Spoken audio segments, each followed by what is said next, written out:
नगर के ब्रजरत्न banquet hall में रविवार को प्रदूषण मुक्ति अभियान की एक बैठक हुई, जिसमें तमाम नगर के व क्षेत्र के गणमान्य लोग मौजूद रहे।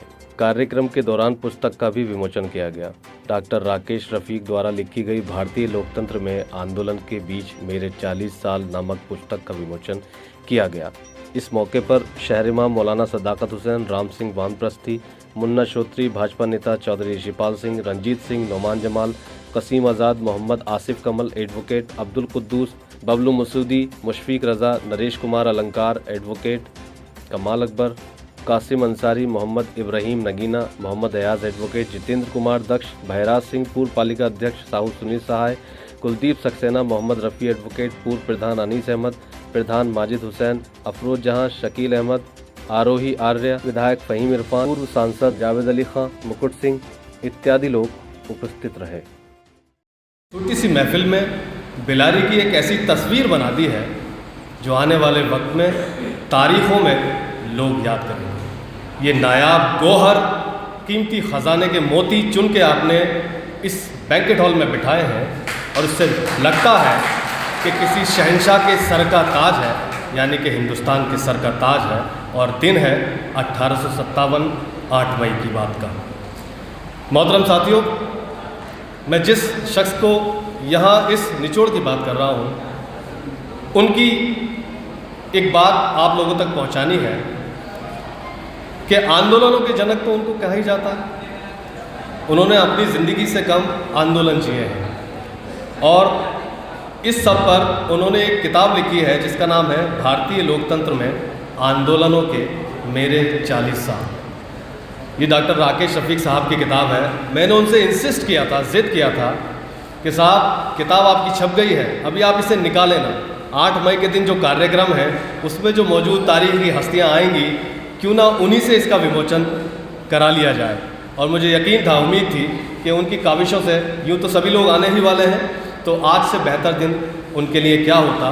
तो उस विमोचन को कराने के लिए मैं उन्हें स्टेज पे इस शेर के साथ बुलाऊंगा कि हज़ारों साल नरगिस अपनी बेनूरी पे रोती है, बड़ी मुश्किल से होता है चमन में दीदावर पैदा। डॉक्टर राकेश रफीक साहब, आप आएँ और हम सब मिल कर के आपकी इस किताब का विमोचन करेंगे और दुनिया को बताएंगे कि राकेश रफीक के आंदोलनों के 40 साल कैसे थे। और हम जैसे नौजवान आपकी इस किताब से सीखेंगे और वैसा ही करने की कोशिश करेंगे जैसा आपने किया है। संघर्ष के इन 40 सालों में जो आपने जिया है, हम इस किताब से पढ़ेंगे। हम चाहते हैं कि हम भी सरकार के साथ, आप लोगों के साथ, सिस्टम के साथ और सामाजिक सद्भाव के साथ, सामाजिक समरसता के साथ, मैं चाहूँगा कि राकेश जी बुलाएं। जावेद साहब को मैंने बुलाया है क्योंकि वो भी उन संघर्षों में, जब हम बिल्कुल यंग थे, 18-19 साल की उम्र में, उस समय जो टीम थी उस टीम के हमारे साथी हैं। तो और बहुत ऊंचाइयों को भी छुआ है। तो इसलिए जावेद साहब को मैंने याद करा था कि आप आके मेरी पुस्तक का विमोचन कर रहे हैं। हमारे इमाम साहब भी हमारे संघर्षों में बहुत भागीदार रहे हैं।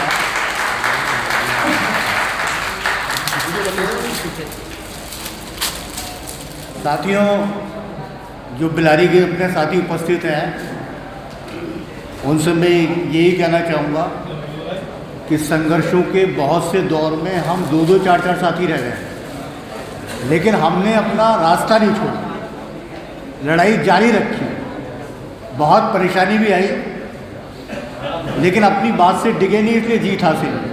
ये बात इसलिए कह रहा हूँ आज कि सेठ के खिलाफ भी जो संघर्ष है, तो उसमें आप लोगों को उसी मजबूती से खड़ा होना पड़ेगा। बहुत से दौर आ सकते हैं, कभी जीत के, कभी हार के भी, लेकिन हमें सफलता प्राप्त करनी। किताब के बारे में इतना कहना चाहूँगा कि इस देश में बहुत सारे आंदोलन हुए हैं, लेकिन आंदोलनों के बीच में रहने वाले व्यक्ति ने किताबें नहीं लिखी, दूसरे बाहर के लोग लिखते हैं।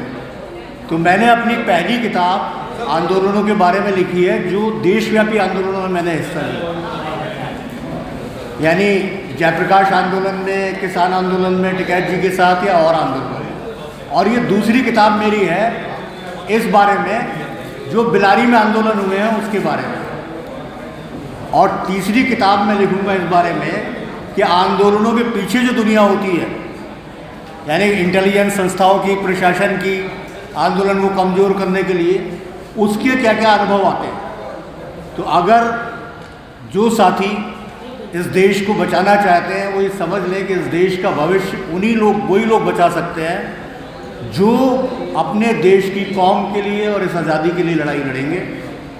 तो मैं उम्मीद करता हूँ कि इस किताब को पढ़ के हमारे यहाँ के नौजवान कुछ आगे बढ़ेंगे। इस उम्मीद के साथ अपनी बात समाप्त करता हूँ। आप सभी लोगों का शुक्रिया जो आप लोग इस अवसर पे उपस्थित हुए।